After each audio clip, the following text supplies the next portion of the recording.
welcome to Combat Thoughts. I'm Robbie. I'm Lee. And I'm Alex. We're going to take a deeper look at the culture and philosophy behind martial arts.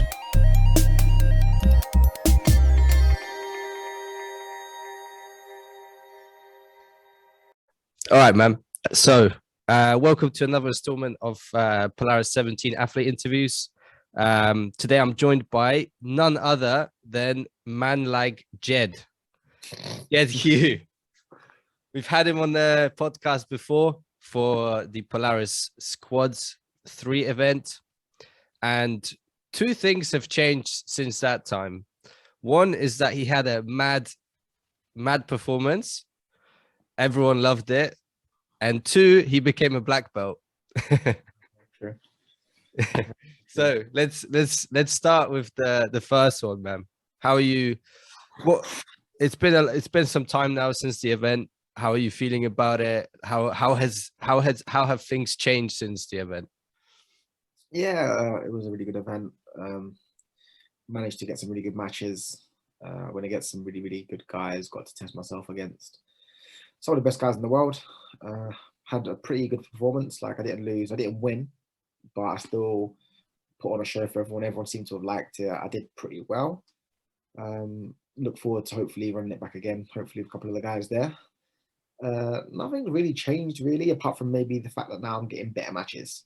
So that's a good thing. Now I've got Kody Steele, which will be a really interesting match. Yeah, absolutely. So I mean, Kody Steele is a pretty big name, I guess. How did that match come about? Did Polaris just basically give you? We're gonna have the event in October, and we've got Kody for you. Is that how it went, or did you have a better choice?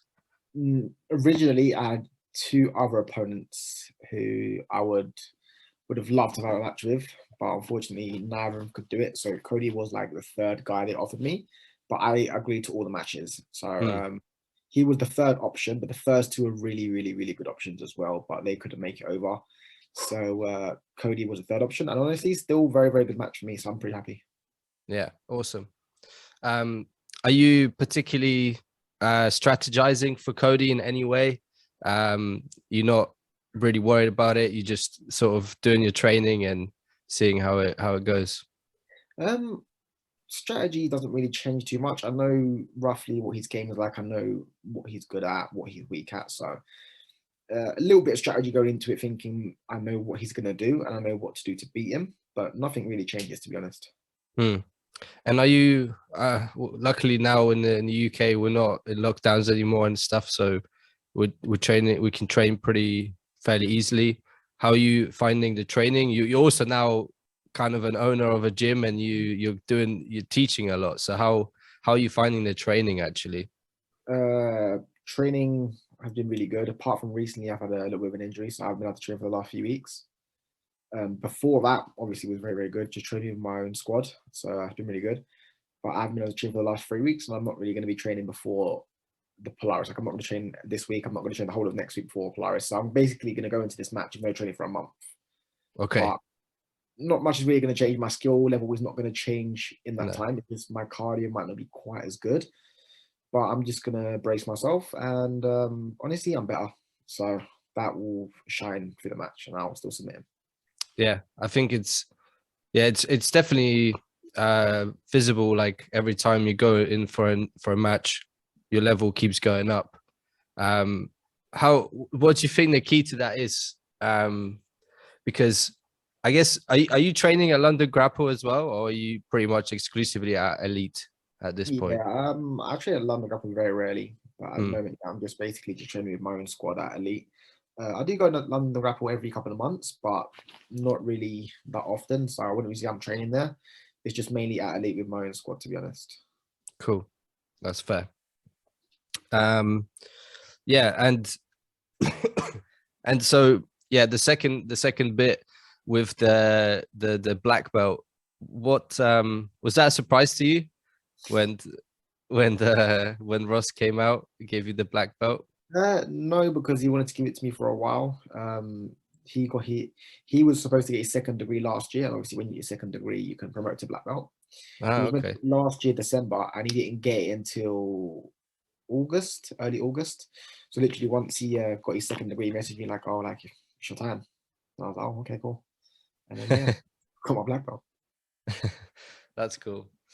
So that, I guess we've spoken about it in the previous podcast. You were already at purple belt going against browns and blacks before, so it wasn't really yeah, and good, really top black belt. So I guess it's not really a difference to you, is it? Other than Not really. The only difference is now is I have to win.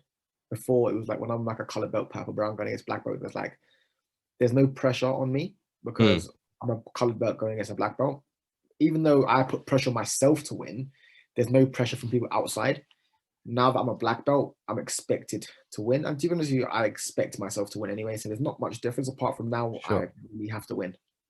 Yeah, no, I understand. And does it change much in terms of competition, in terms of like what you're able to enter? You're more into super fights anyway, aren't you? Yeah, it does change a little bit because for a long time, when I was a purple and brown, black belts would run from me because they were black belts and I was a color belt, so they were scared to lose to me because obviously I wasn't a black belt. Makes it a little bit easier to get matches now against black belts, but again, everyone's still running, so it is still quite hard for me. But I'd say it's a bit easier now, but again, it's still hard for me. Yeah, no, I understand. And how are you finding teaching nowadays? Like, you've been doing it for some time now. How has that been for you? Yeah, I love teaching. You know, I get to do what I love every single day instead of having to go work a 9 to 5. It's been really good. I had really good development to my students. Like, everyone's improving very fast. My guys are competing, constantly winning. So, you know, I think overall we've lost like 2 matches out of like 15, but everyone's won a gold medal. So it's like we might lose here and there, but most guys are still cleaning up all submissions, getting golds. So my teaching seems to be doing pretty good. Undefeated, or I should say, winning in competition, and then your fight is winning as well. Exactly. Yeah, I actually wanted to ask you this in the last one, but didn't get a chance. What is actually like your origin story of jiu-jitsu? How did you get to do jiu-jitsu? So my dad's a professional boxing manager, and he was like an amateur kickboxer as well. So from young, he basically had me on the pads training striking, and I've done striking throughout my youth. And then when I was like, 14, 15, 16, around that age, I decided that I kind of wanted to do MMA, and obviously I could strike, but I couldn't grapple. So at 16, my dad's like, okay, cool, you got to do jiu-jitsu, wrestling, or judo. You pick. You have to do some form of grappling. And then I checked them out, and I didn't really like judo too much. Like, it was all right, but it wasn't my favorite. It was between wrestling and jiu-jitsu. I liked the aggression side of wrestling, but I didn't like the fact that you take them down and you just pin. With jiu-jitsu, it's more you finish the match. So that kind of appealed to me more because it was more about finishing as opposed to just taking your opponent down. So yeah, basically I got into jiu-jitsu because I wanted to do MMA, and then I got to like blue belt, and I was like, you know what, I like jiu-jitsu, and I just kind of stuck with it, to be honest. Yeah, and not really looking to go into MMA anytime soon.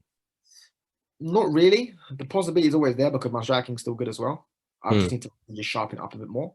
But are you still keeping it up sometimes, doing a little bit? Not really, to be honest, but it would take me, man, if I'd done 6 months to a year of striking, I'd be good enough to go back in the cage. Like, it wouldn't take me long to sharpen the skills back up again. Obviously, my main skill obviously now is grappling, but my striking is still pretty good as well. I don't really want to get punched in the face for a living. I can do jiu-jitsu for the rest of my life and not get hurt. So apart from obviously the freak accidents that happen, you know, injuries, part of the game. Yeah, I think a lot of people that perhaps started jiu-jitsu for similar reasons, like MMA and martial arts in general, like liking striking and so on, then they realize, you know what, this is actually better as a sport because I don't get to get punched in the face. Exactly. I have a lot of friends who also trained MMA, and they stopped doing striking because I think we're getting to a point where people are starting to understand how the brain can really get affected in the later years.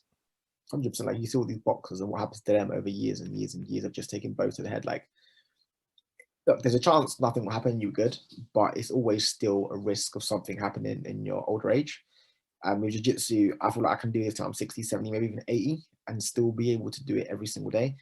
And when you start doing well in jiu-jitsu, like you can still make a decent living as well. So it's not like I'm going to be broke for the rest of my life doing jiu-jitsu. Like I can still live a good life, do what I like to do every single day, and not have long-term health issues. I think it's interesting in jiu-jitsu that you can maybe you can make a better living doing teaching than you would if you were an MMA athlete. Like maybe it's a bit flipped on its side. So like in MMA, you can make more money as an athlete if you get to a certain level, but then you probably won't get as much teaching maybe as you would in jiu-jitsu. Yeah, like if you open an academy, like you can do pretty decent. I feel like to really kind of make money in MMA, you have to get to the top. Yeah. If you get to the top, you're not really going to be making much. I think regardless of how you do teaching, as long as you're a good teacher and you manage to bring in members, you're still going to make a decent living. Yeah, absolutely. So there is another squads event coming up, right? From what I understand, in Polaris. Is there any news whether you're going to be on that one? Definitely not. No? I am not competing in the gi. That's not happening. Okay. Because it's gi squads and I don't it's the gi squads. That makes sense. You're not. I haven't been asked to do a super fight on the sim card. I know Ashley's going to go and defend these titles. And once I beat Kody, I'm asking for a title shot. Not against Ashley, but against Edwin Najmi. He's the current welterweight champ. And he's had it for like 2 years and he hasn't defended his title. So it's like, come back and defend it. It's time. Yeah.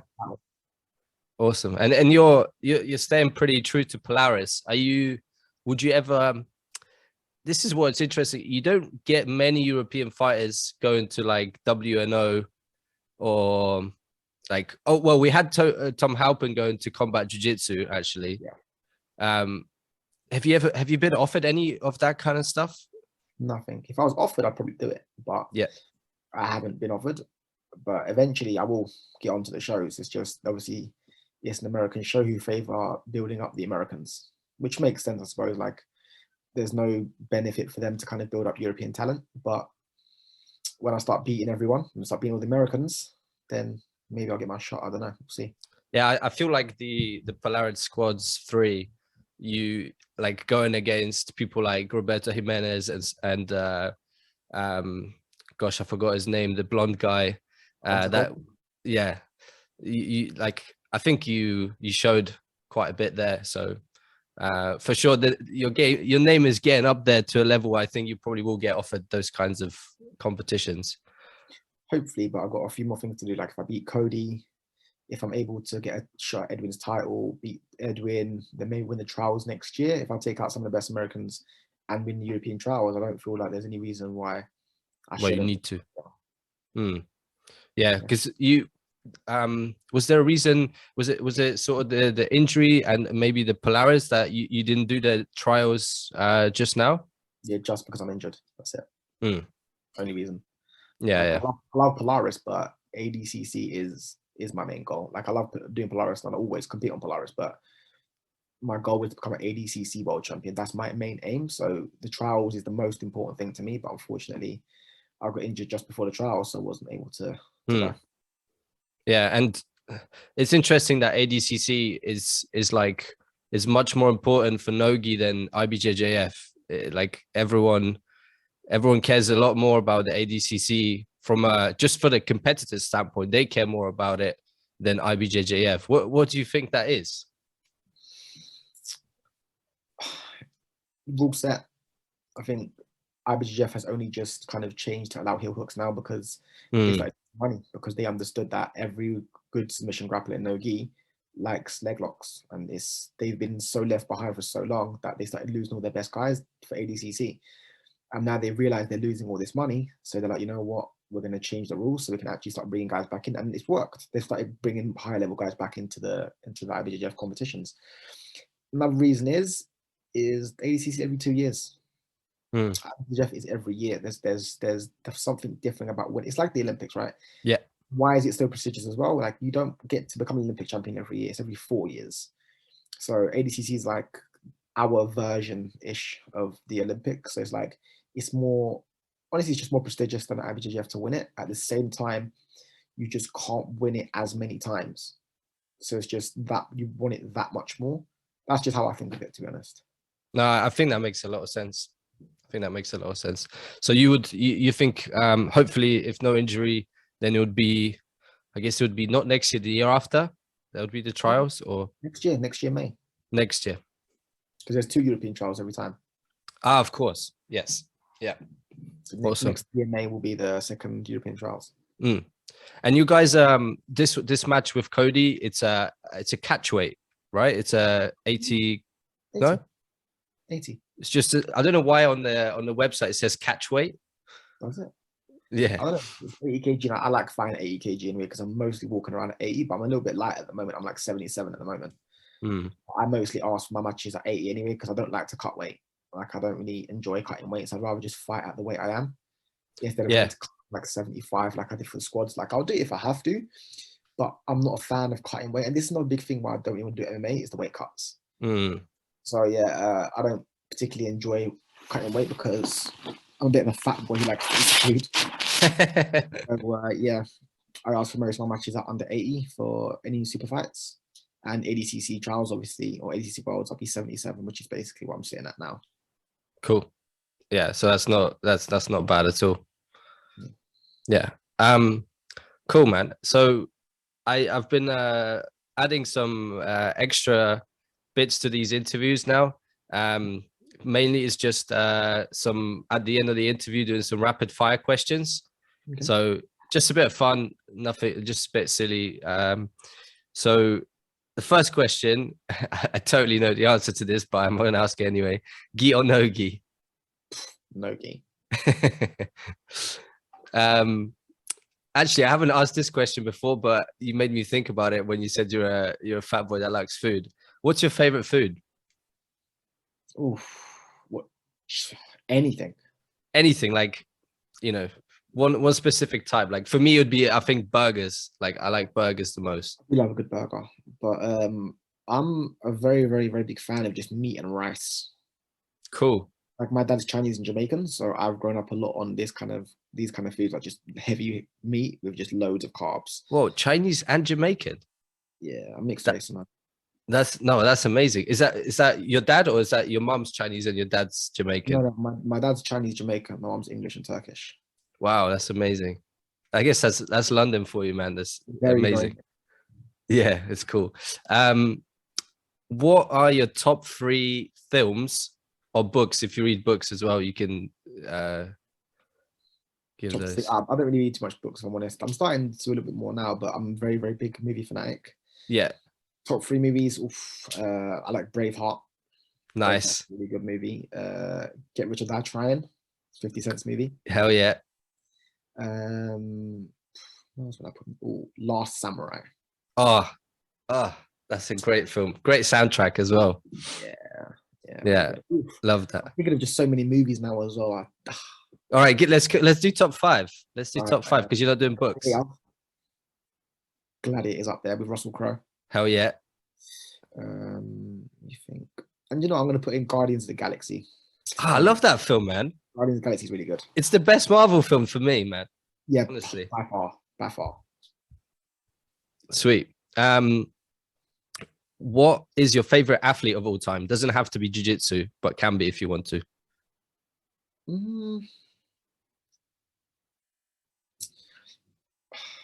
I wouldn't necessarily, not sure if I'd count him as an athlete, but can I pick a person? Yeah, sure. Bruce Lee. So he's a martial artist as well. So yeah. And to be fair, he was a very athletic guy. So yeah, like he's the real martial artist. Like I wouldn't quite say he's an athlete, but if I had to pick somebody, like one person, it'd be Bruce Lee. Awesome. Yeah, I'm also a huge fan. I have like a little figurine always on my desk of Bruce Lee. You have the same birthday. Sorry? I have the same birthday as Bruce Lee. Oh, no way. That's awesome. Okay, so I was going to ask this question, but I think now I probably will know the answer because I asked, what is like dead or alive? Who would you most like to meet? Would it still be Bruce Lee? Yeah, Yeah, Bruce is my guy. that's fair. I do feel like I am the reincarnated version of him, just in a different way. Like, I grew up watching all Bruce Lee's movies. Like, I know everything about Bruce Lee. Yeah. And my dad used to always say to me, "Oh, you're just a mini Bruce Lee, you're a mini Bruce Lee." Because obviously I've done striking first, so I always used to be good with my hands and my legs. Yeah. And then like, growing up, I just would watch his movies. Like, I had like a TV that had like a built-in video player, and I had all these movies. So I'd watch the movie, and then I take it out and I put the next one on. And I watch the movie, take it out, put the next one on, watch the movie, and then I'll keep repeating that every single day. And while I'm watching these movies, I'd be reenacting the fight scenes as well. Yeah. So that'd be my kind of version of like shadow boxing, I guess. Yeah, that's awesome. Yeah, I grew up watching a lot of Bruce Lee, so he's a very, very big idol of mine. I think that's cool because, like, how old are you? I'm 26. 24. Yeah. So we're pretty similar age. So actually, and Bruce Lee is way before our time. Yeah. But so I think it's still cool that he can cut across this many generations. Yeah, like sure. Even though the film is old, like you watch it now and you're like, whoa, like the technique of filming and stuff is so old, but you're still like, fuck, this is awesome. He's still a G. Yeah, absolutely. Awesome, Jed. Thanks a lot for your time. I'll leave you to it. Maybe go for a nap or something. Yeah, thanks a lot.